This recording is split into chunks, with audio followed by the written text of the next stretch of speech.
So if you remember the days before we had smartphones, you would buy a Motorola flip phone, but you would also buy a calculator, a flashlight, a Garmin GPS unit, and a portable DVD player.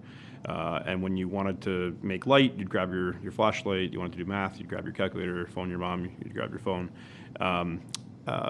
So basically, we had this paradigm where one device equaled one sort of solution, right, to a problem we had. But then when the smartphone came along, we solved all of those different things purely with software updates on a common piece of hardware, right? So your phone can be your calculator, it can be your flashlight, it can be your DVD player now.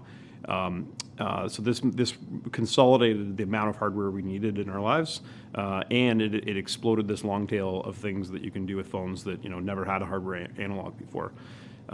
In the infrastructure world, and specifically intersections, which is what we spend a lot of time thinking about, we live in a pre-smartphone era. So every time you want to add a new function to an intersection, right? You want to add communications, detection, preemption for fire trucks. That's commonly new hardware, new truck roll, new capital purchase, new maintenance issue to deal with.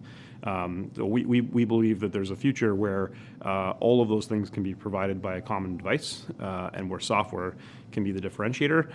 And then similarly, we can explode this long tail of functions on an intersection, because there's all sorts of applications where you can't justify that capital cost and that truck roll. It's too expensive.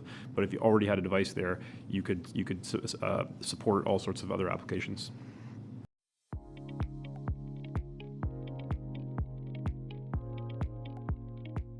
I mean, there's lots of things cities need to think about when they move from a hardware-based paradigm to a software-based paradigm.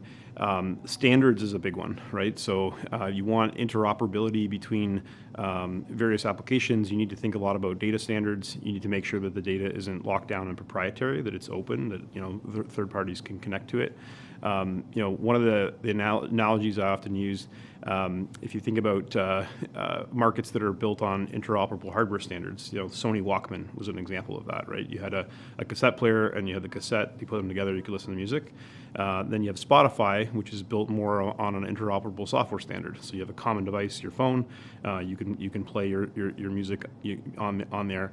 But that only works because there was a set of standards defined in the software layers that allowed for the proliferation of those types of applications and the data inherent in them. So that's one of the things. There's many things, but that's one of the things that cities really should be thinking about is standardization around how data is treated and structured and shared.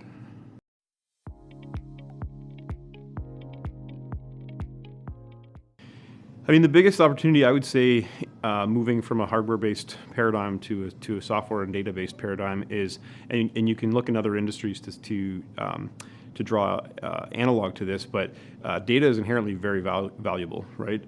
You're seeing, especially now with the explosion of artificial intelligence and large language models, data is the way you write software now. So it's how you train these types of models. At the intersection, we have a lot of really rich data about how vehicles, pedestrians, cyclists, transit, emergency service vehicles, freight, how all that moves around inside of a city, and in a way that if you could measure that and capture it, you could do all sorts of things with it to optimize the performance of city networks, the safety of city networks. We talked a lot about equity and inclusion today.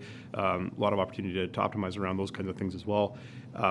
I think the biggest opportunity is that data is inherently very valuable, and replacing physical, analog legacy infrastructure with digital infrastructure is not going to be cheap, right? So cities need ways to pay for it. They need business models to pay for it.